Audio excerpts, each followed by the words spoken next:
Hello everyone, welcome back to my YouTube channel.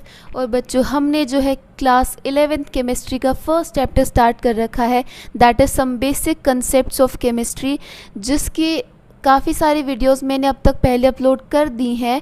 अब जो है हमने लास्ट लेक्चर में बल्कि कंटिन्यू कर रखा था लॉज ऑफ केमिकल कॉम्बिनेशन को, जिसके 3 लॉज हमने पहले ही कर लिए बच्चों लास्ट वीडियो में। एक तो law of conservation of mass, then फिर law of definite proportion and third was law of multiple proportion.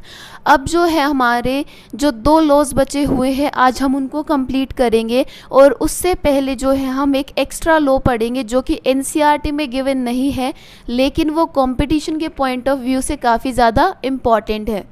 Means NCERT में इससे रिगार्डिंग जो है कोई भी मीन्स आपको कुछ भी मेंशन नहीं कर रखा है। ये जो है हम सिर्फ कंपटीशन के पॉइंट ऑफ व्यू से पढ़ेंगे, क्योंकि हमें सिर्फ जो है मीन्स बोर्ड के लिए या फिर स्कूल एग्ज़ाम्स के लिए नहीं पढ़ना है, हमें जो है साथ में मीन्स नीट वगैरह को भी अच्छे से साथ में लेके चलना है। ठीक है, अब हम लोग बात करते हैं लॉ ऑफ रेसिप्रोकल प्रोपोर्शन की। अब ये देखिए, when 2 elements combine separately with a fixed mass of third element, then the ratio of masses in which they do so bears a small whole number ratio to the ratio of masses in which they themselves combine।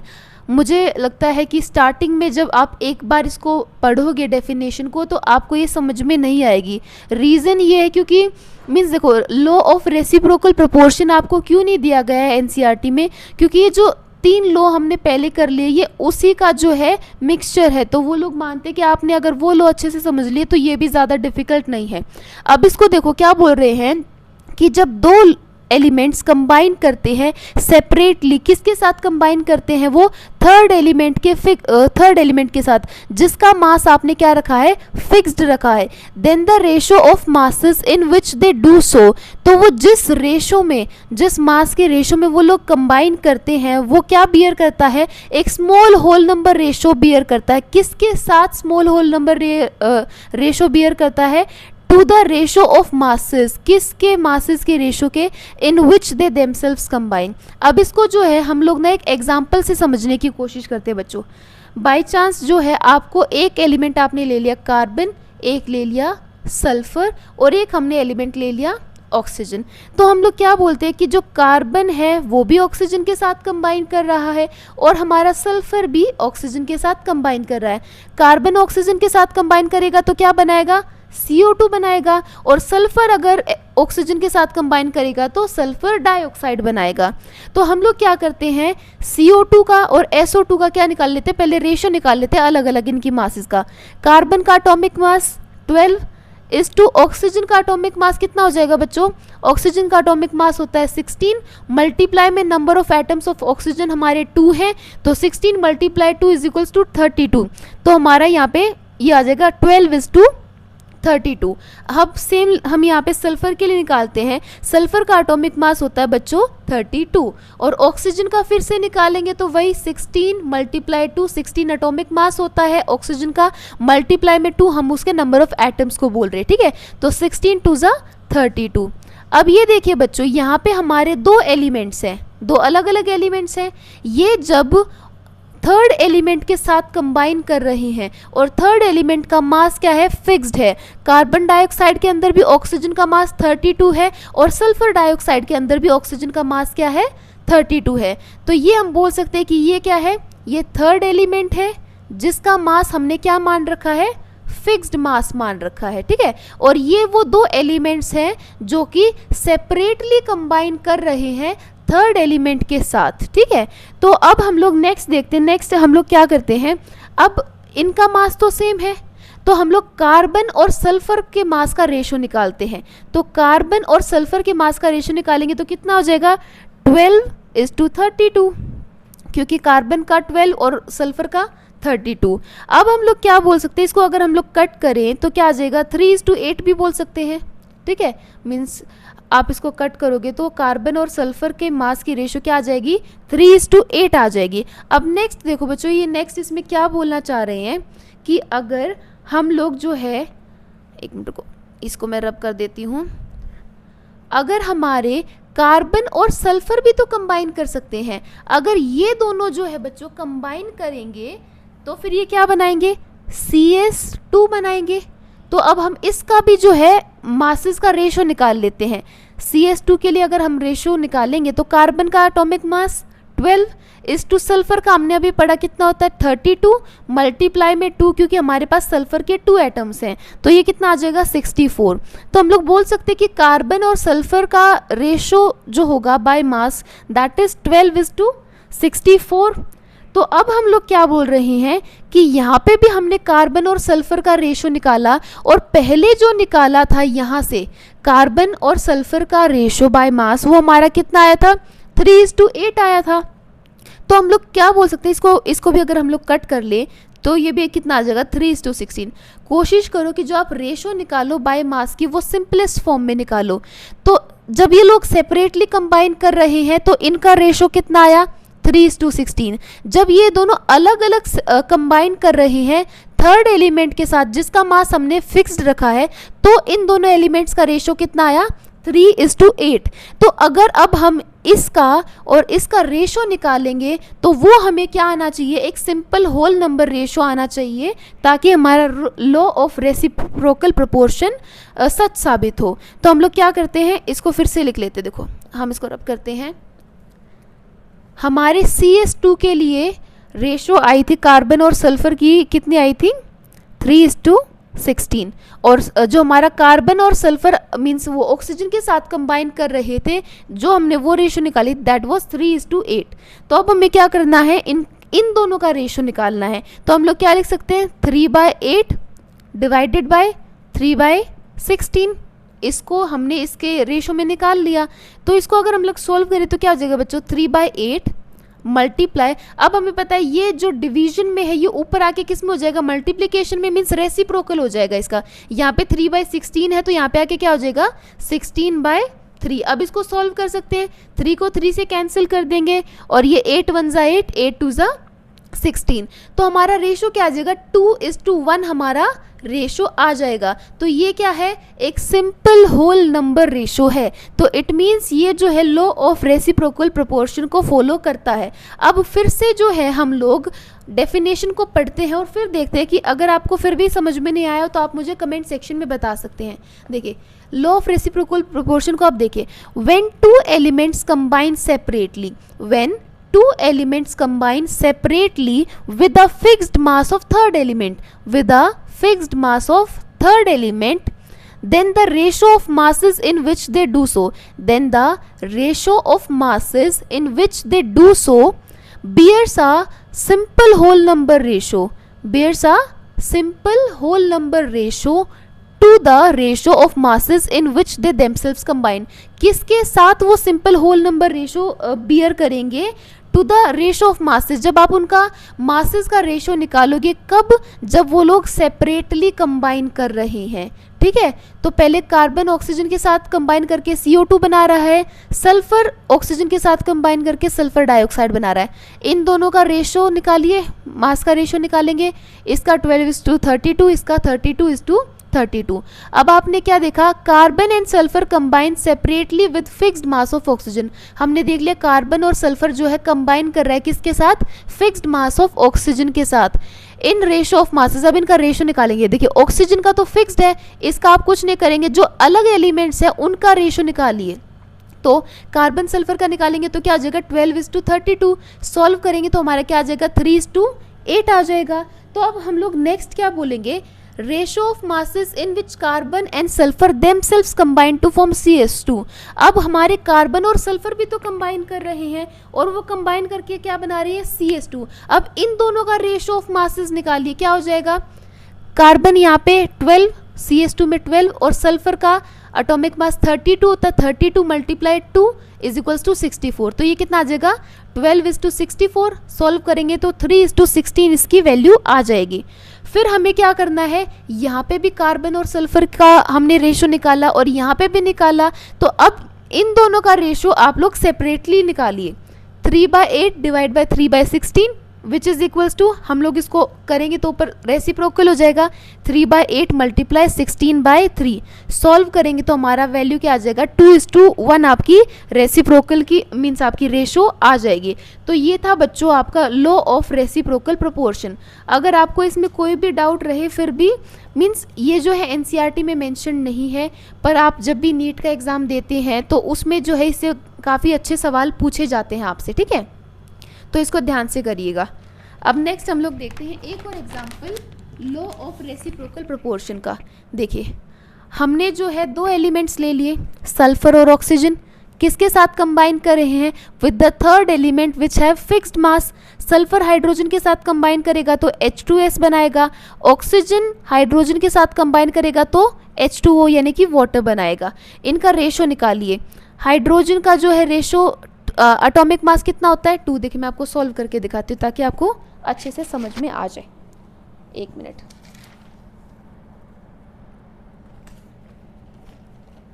देखिए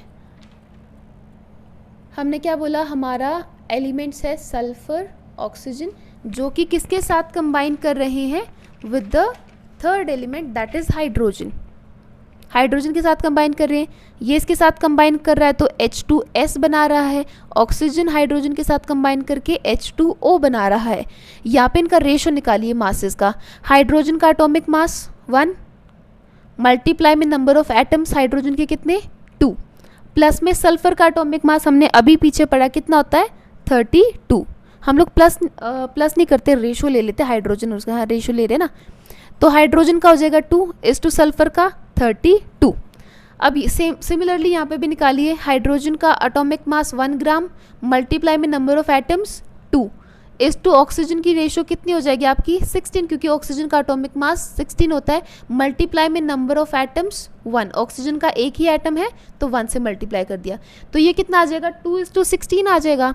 तो अब ये देखिए आप यहाँ पे जो हमारा हमने थर्ड एलिमेंट लिया था उसका फिक्स्ड मास है, यहाँ पे भी 2 है और यहाँ पे भी 2 है, तो हम बोल सकते हैं कि दो एलिमेंट्स कंबाइन कर रहे हैं थर्ड एलिमेंट के साथ जिसका मास हमने फिक्स ले रखा है। अब हमें क्या करना है, जो एलिमेंट्स का सेम मास नहीं है उनका रेशो निकालना है, दैट इज सल्फर और ऑक्सीजन का रेशो निकालो बच्चों। सल्फर का यहाँ पे कितना है 32, रेशो ऑक्सीजन का 16, तो हम लोग अगर इसको कैंसिल आउट करेंगे तो हमारा आंसर कितना आ जाएगा 2:1, 16 1 जा 16, 16 2 जा 32। तो सल्फर और ऑक्सीजन का रेशो आपका यहाँ पे आ गया 2:1। अब हमें क्या करना है, अब हमें ये देखना है कि जो दो एलिमेंट्स कंबाइन करे थर्ड के साथ, क्या वो दोनों आपस में भी कंबाइन कर रहे हैं। यस, ये कंबाइन करके क्या बना सकते हैं, सल्फर डाइऑक्साइड बना सकते हैं। क्या बना देंगे, सल्फर डाइऑक्साइड। तो अब हम फिर से जो है सल्फर डाइऑक्साइड का रेशो निकाल लेते हैं। देखो SO2 बन रहा है तो सल्फर का एटॉमिक नंबर कितना 32, एक ही सल्फर है तो हमने 1 से मल्टीप्लाई नहीं किया। रेशो ऑक्सीजन का एटॉमिक मास होता है 16 ग्राम, मल्टीप्लाई में कर देंगे 2 क्योंकि ऑक्सीजन के 2 एटम्स है, तो ये क्या हो जाएगा 32:32। सिंप्लीफाई करेंगे तो 1:1 लिख सकते हैं। यहाँ पे तो हमारी सल्फर और ऑक्सीजन की रेशो आ रही है 1:1, और इससे पहले जब वो दोनों अलग अलग सेपरेट कंबाइन कर रहे थे हाइड्रोजन के साथ, तो वहाँ पे हमारी सल्फर और ऑक्सीजन की वैल्यू आ रही थी 2:1। अब हमें कुछ नहीं करना, जो दो अलग अलग रेशो आ रही है सेम एलिमेंट्स की, हमें उनका भी रेशो निकालना है। तो हम लोग लिख सकते हैं 2/1 डिवाइडेड बाय 1/1। इसको जब हम लोग सॉल्व करेंगे तो बच्चों हम लोग क्या लिख सकते हैं, इसको 2/1 मल्टीप्लाई 1/1। सिंपली आपका आंसर क्या आ जाएगा 2:1। इट मीन्स ये क्या है, एक सिंपल होल नंबर रेशो है। आई होप आपको इन दोनों एग्जाम्पल से जो है लॉ ऑफ रेसिप्रोकल प्रोपोर्शन अच्छे से समझ में आ गया होगा, ठीक है। अब हम लोग बच्चों देखते हैं नेक्स्ट लॉ, जो कि हमारा फोर्थ लॉ है। Law of reciprocal proportion 5 laws में नहीं आता है, ये एक्स्ट्रा लॉ है। अब हम लोग देखते हैं हमारा fourth law, that is Gay Lussac's law. अब ये क्या बोलता है बच्चों, when gases react they do so in volume. जब भी दो गैसेस रिएक्टेंट साइड में होती हैं और जब वो रिएक्ट करती हैं तो वो किस में रिएक्ट करती हैं, वॉल्यूम में रिएक्ट करती हैं। मीन्स गैसेस को हम ज़्यादातर वॉल्यूम में ही लेते हैं।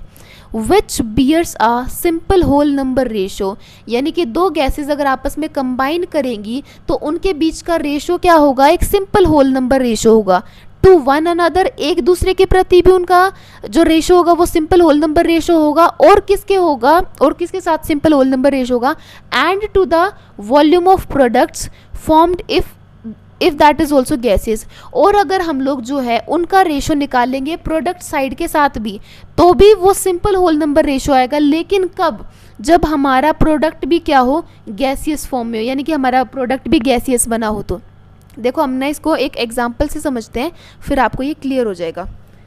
मान लीजिए देखो आपको दे रखा हो कि हमारे CH4 जो है रिएक्ट कर रहा है किसके साथ, O2 के साथ, तो वो क्या देगा, CO2 देगा और H2O देगा। हम लोग ना पहले इसको बैलेंस कर लेते हैं, मीन्स बैलेंस करेंगे तो 2O2 हो जाएंगे, 1 CO2, सिंपल, ये तो कुछ नहीं है, ये 2H2O और इसके आगे कुछ नहीं है तो 1। जिस भी एलिमेंट के या कंपाउंड के सामने कुछ नहीं होता तो हम उसके आगे क्या मान लेते हैं बच्चों, 1 मान लेते हैं। CH4 हमारी मीथेन क्या है, गैस है, ऑक्सीजन भी क्या है, गैस है, और हमारा जो प्रोडक्ट बना है वो क्या है, CO2, that is also gas.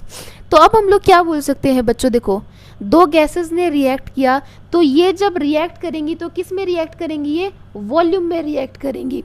और अगर हम लोग इनका रेशो निकालेंगे एक दूसरे के साथ भी, तो वो क्या आएगा, सिंपल होल नंबर रेशो आएगा।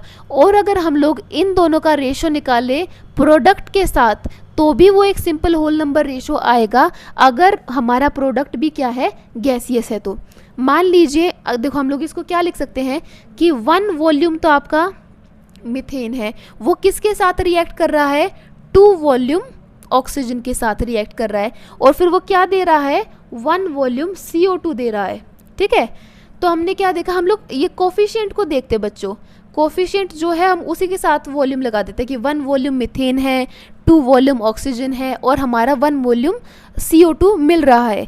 तो अगर जो है आपको बोल दिया जाए कि आपका 100 ml मीथेन जो है रिएक्ट कर रहा है कितने के साथ, अगर आपको क्वेश्चन में दे दिया कि 100 ml मीथेन रिएक्ट कर रहा है O2 के साथ, तो वो कितना CO2 देगा। तो आपको सिर्फ 100 ml की वैल्यू पता है, तो हम लोग क्या बोल सकते हैं कि वो रिएक्ट करेगा 200 ml ऑक्सीजन के साथ, क्योंकि यहाँ पे देखिए मीन्स 2 वॉल्यूम है, तो हमें बेसिकली क्या देखना होता है, 1 वॉल्यूम मीथेन है। अगर आपको ऑक्सीजन के लिए निकालना है तो आप उसका कोफिशिएंट देख लो कितना है, 2। तो जो आपको 1 के लिए वैल्यू दे रखी है उसको मल्टीप्लाई कर देंगे उसी नंबर से, 2 से, तो हमारा क्या आ जाएगा, 200 ml। It means 100 ml methane जो है रिएक्ट करेगा 200 ml ऑक्सीजन के साथ, और CO2 कितना देगा, 100 ml। आपका कोफिशिएंट देखो यहाँ पे क्या दे रखा है, 1 दे रखा है, तो इट मीन्स वो सेम रहेगा। तो हम लोग क्या बोलेंगे, 100 ml methane reacts with 200 ml of oxygen to give 100 ml carbon dioxide. I hope आपको ये भी समझ में आया होगा। अब हम लोग देखो नेक्स्ट देखते हैं, आपको